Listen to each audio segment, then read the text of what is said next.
So this is a D7000, as you can see there. It's our latest Nikon product into the range. It fits in between the D90 and the D300S. One of the kind of features we've made here, as you can see, ergonomically it looks somewhat different. Straight at the top here we've got a wheel that will actually select through. This is one of the actual physical changes on the outside of the body.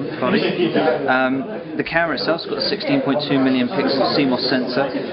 It does full HD video recording as well. To get into HD, it's a simple flick of the switch. It's in live view at the moment. That switch is activated like that. One of the other things we can do whilst we're in live view is if I put it into AF there, I can actually flick through the info there and bring up a virtual horizon as well that can be utilised. So that can be actually utilised in that respect. Other aspects, in terms of the camera uses a new autofocus system, which is the multicam 4800 DX. That has 39 focus points on it. So the 39 focus points now with 9 cross-type points as well, so very accurate. This, along with the new 2016 matrix metering system, means that we've got unsurpassed focusing acquisition that punches well above its weight, certainly with its category. It will be very, very, very quick on focus. I think what else to go through next. Okay, other aspects. We have a user mode here, so you've got user settings. It can be selected user 1, user 2. Okay. So you can actually predefine what these are, quickly switch between the two. So if there's any specific settings within the camera body that are favoured for certain subject matter, let's say that you've got certain settings you favour for portrait, certain settings you favour for landscape, you can quickly switch between the two without having to go in and out of the menu systems. Nice, quick and easy, straight to the hand. In terms of other features that have been added here, there's dual SD card slot now available in the camera. So as per other cameras that offer dual reading writing formats, you have the ability to store movies to one, stills to another. You can do backup, you can do overflow, you can shoot to one card and then transfer in the edit process to the other card. So it gives you full kind of range of compatibility there. With the overflow, I guess if you're trying to do movie mode, it'll only stick to one card and you can't overflow to the other card. Not during the actual movie mode, because that would actually break up the file. Yeah. The movie mode will last 20 minutes, so it's got full 20 minutes on full HD as well, and that's at 24 frames per second, or just slightly under. On that. The camera has full-time autofocus as well on the movie function. So at the moment, if I turn that one on to autofocus, that on to autofocus, I can select here on the back here, press the AF button on, and I can select for full-time and single autofocus, and that works in video mode as well whilst it's recording, not just in live view.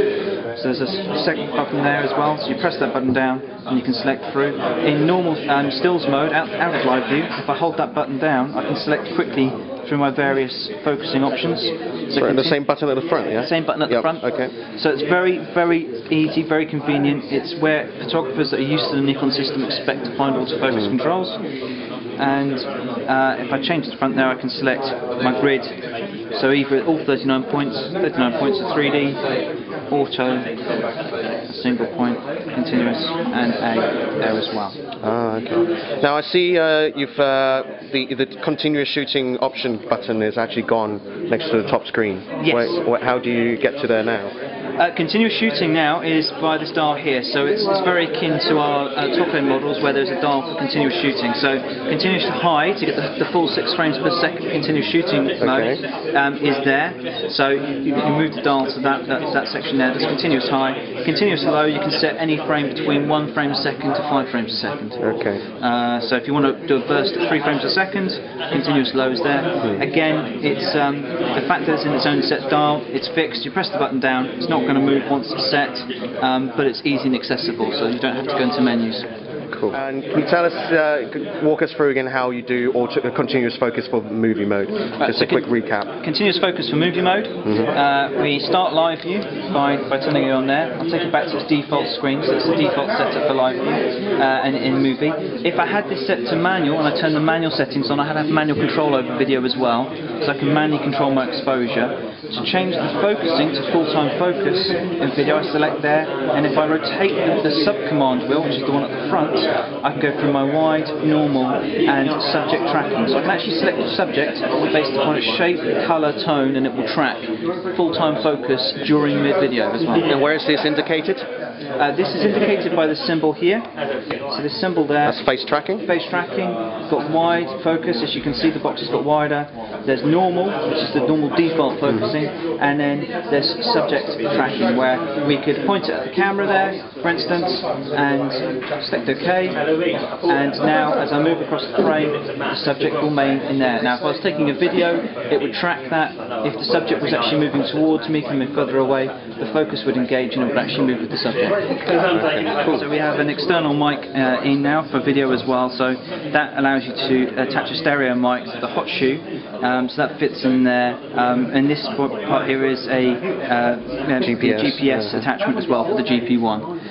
So you can attach both in there. The GP1 can fit on the hot shoe as well, or it can fit onto the strap if you're using it for the microphone. Okay, cool. Excellent. And this is supporting SDXC card? It is, yep. So huge capacities available. Yep. I'm guessing it's still USB 2.0 for now, right? Yes. Yeah. Okay. Oh, but yeah. Excellent. Right. Looking good. Thanks. All right.